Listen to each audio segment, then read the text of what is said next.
పెహల్గాం ఉగ్రదాడికి భారత్ ప్రతీకారం తీర్చుకుంది. పాక్ పీఓకేలోని 9 ఉగ్ర స్థావరాలపై విజయవంతంగా దాడులు నిర్వహించింది. ఈ మెరుపు దాడులకు సంబంధించిన వివరాలను కేంద్ర రక్షణ, విదేశాంగ శాఖ బ్రీఫింగ్ ఇచ్చింది.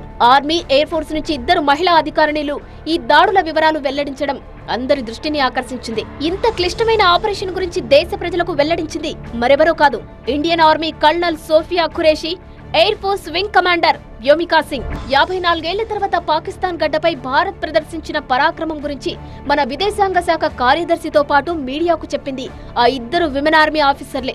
గుజరాత్ కు చెందిన కల్నల్ సోఫియా బయోకెమిస్ట్రీలో పోస్ట్ గ్రాడ్యుయేషన్ పూర్తి చేశారు. పీస్ కీపర్ గా అపార అనుభవం ఉన్న సోఫియా ఐక్యరాజ్యసమితి పీస్ మిషన్ లో భాగంగా 2006లో కాంగోలో విధులు నిర్వర్తించారు.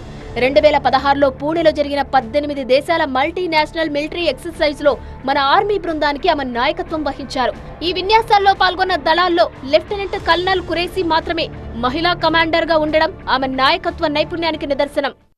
पाकिस्तान में पिछले 3 दशकों से टेरर इंफ्रास्ट्रक्चर का निर्माण हो रहा है. इसमें recruitment, indoctrination centres, training areas व लॉन्च पैड शामिल थे जो पाकिस्तान और पाक अधिकृत जम्मू कश्मीर पीओजेके दोनों में फैले हैं.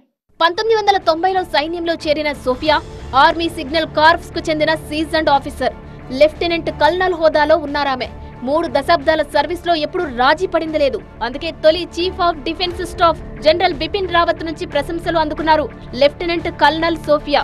సోఫియా ఖురేషీ ఫ్యామిలీది సైనిక కుటుంబ నేపథ్యం. ఆమె తాత కూడా భారత సైన్యంలో పనిచేశారు. అలాగే ఆమె భర్త కూడా మెకనైజ్డ్ ఇన్ఫాంట్రీకి చెందిన అధికారి. సోఫియాతో పాటు ఆపరేషన్ సింధూర్ గురించి మీడియాకు చెప్పిన మరో అధికారిని వింగ్ కమాండర్ వ్యోమికా సింగ్. చిన్నప్పుడే పైలట్ కావాలని కలలు కన్న వ్యోమిక చదువుకునే రోజుల్లో ఎన్సీసీలో చేరారు. ఇంజనీరింగ్ పూర్తయ్యాక తన కలకు తగ్గట్టు ఇండియన్ ఎయిర్ ఫోర్స్ లో హెలికాప్టర్ పైలట్ గా ఇండియన్ ఆర్మీలో తన సర్వీస్ ప్రారంభించారు. 2019 డిసెంబర్ 18న శాశ్వత కమిషన్ లభించడంతో హెలికాప్టర్ పైలట్ గా ఐఏఎఫ్ లో ఆమె ప్రయాణం అధికారికంగా ప్రారంభమైంది. తన కుటుంబం నుంచి భారత భద్రతా బలగాల్లో చేరిన తొలి వ్యక్తి వ్యోమికా సింగే.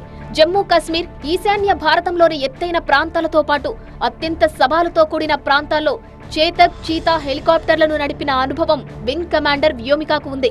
ఎన్నో రెస్క్యూ ఆపరేషన్లలో పాలు పంచుకున్న ధీర వనిత వ్యోమిక.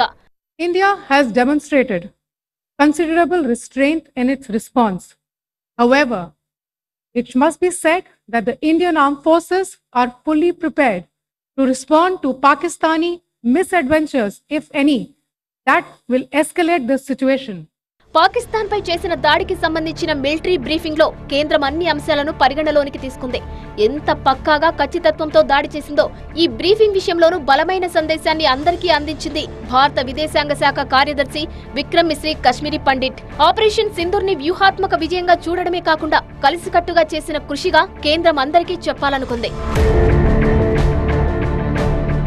పెహల్గాంలో మహిళల కళ్లెదుటే భర్తలను కాల్చి చంపారు. కూతుళ్ల కళ్ల ముందే తండ్రులను పొట్టన పెట్టుకున్నారు. ఆ సంఘటనలో మహిళలు, పిల్లల రోదన దేశం గుండెల్ని పిండేసింది. అందుకే మహిళలు నాయకత్వం వహిస్తారు, అవసరమైతే ప్రతీకారం తీర్చుకుంటారని కేంద్రం ఈ చర్యతో అందరికీ చెప్పినట్లయింది. పెహల్గాంలో బాధిత మహిళల కన్నీళ్లకు కౌంటర్గా 2 మహిళలను ఫ్రంట్ రోలో నిలబెట్టింది కేంద్రం.